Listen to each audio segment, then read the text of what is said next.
World of Warcraft Chronicle, Volume 3, Chapter 1, The Rising Darkness, Envious Eyes. Long ago, across the vast expanses of the great dark beyond, a powerful race known as the Titans protected the cosmos from the forces of corruption and chaos. They searched for worlds that harbored ancient Titan spirits, and they nurtured them. Once these world souls had matured, the Titans raised them into the order of the Pantheon. The mightiest among the Titans of the Pantheon, Sargeras, was once their greatest champion. He fought tirelessly to defend the cosmos from savage beings called demons. These creatures originated from a warped realm known as the Twisting Nether, where they reveled in fell magic, a destructive and highly addictive force. And yet, after repelling countless invasions of demons, Sargeras became convinced that it was for naught. He had learned of a threat even greater than demons: Void Lords. These beings hungered to corrupt one of the defenseless world souls, hoping to raise it as a champion of their own. Such a creature would shroud the entire cosmos in void energies, laying waste to all creation. Sargeras refused to let that happen. He refused even to allow it as a possibility. He embraced fell magic and enslaved demons to his will, forging them into an army called the Burning Legion. Sargeras' decision to ally with his ancient enemies was extreme, but he believed it was necessary. Demons were the only creatures in existence who he was certain would join his burning crusade, a campaign to burn all life from the cosmos. It was the only way Sargeras imagined he could spare the denizens of the great dark beyond from the Void Lords. In his eyes, a dead universe was better than one that had fallen to darkness.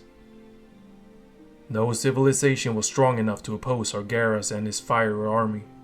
Even the other Titans of the Pantheon fell before the might of their former champion. It seemed that nothing in all the universe would be able to stop him.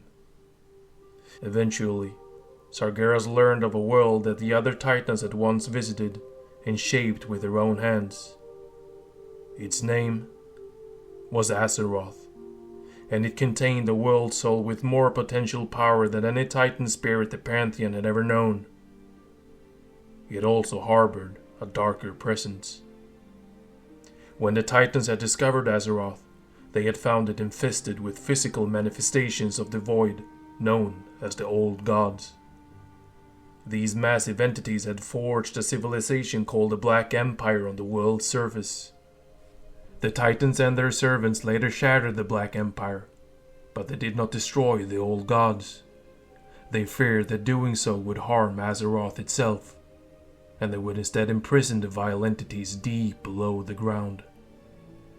Sargeras could not ignore Azeroth's potential, nor could he ignore the presence of the Old Gods.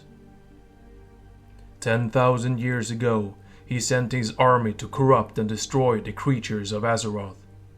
After that, he planned to conquer the world soul before the powers of the void could.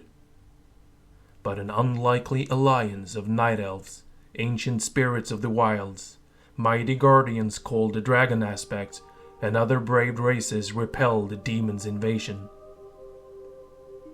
This brutal conflict, the War of the Ancients, was the Legion's first true defeat. Yet, Sargeras did not abandon his crusade. He took his time preparing for another assault. His most powerful lieutenants, Archimon the Defiler and Kil'jaeden the Deceiver, led these efforts. In time, they found a way to attack Azeroth from another world, a place known as Draenor. Kil'jaeden manipulated the proud orcs of Draenor into embracing fell magic and drinking demon blood. This last act cursed them and shackled their wills to the Legion. United as a war-hungry army called the Horde, the orcs invaded Azeroth. This force of destruction had one purpose: to weaken the world in preparation for a full-scale Legion invasion. The Horde nearly succeeded. Only by the courage of Azeroth's heroes were the orcs defeated. The Legion had failed again, but the demons did not rest. These setbacks only proved how powerful Azeroth was. Sargeras commanded Kil'jaeden and Archimonde to seek out fresh allies and plan new methods of attack.